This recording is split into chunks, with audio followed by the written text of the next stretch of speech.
Alright guys, so I have just finished it up. Just turned the lights off because I wanted to check out how it looks.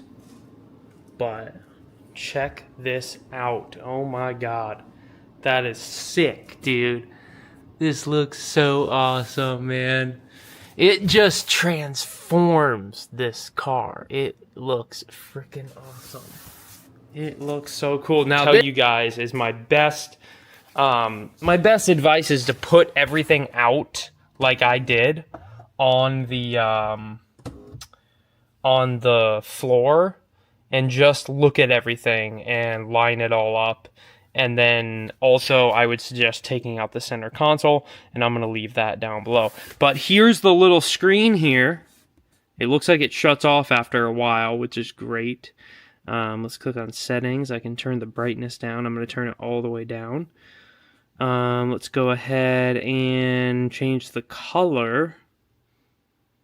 We got blue, green.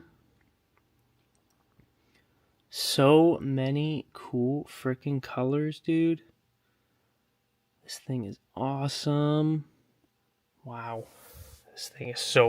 This is so cool. It just transforms this freaking car so much, man. It just really is just a completely different car.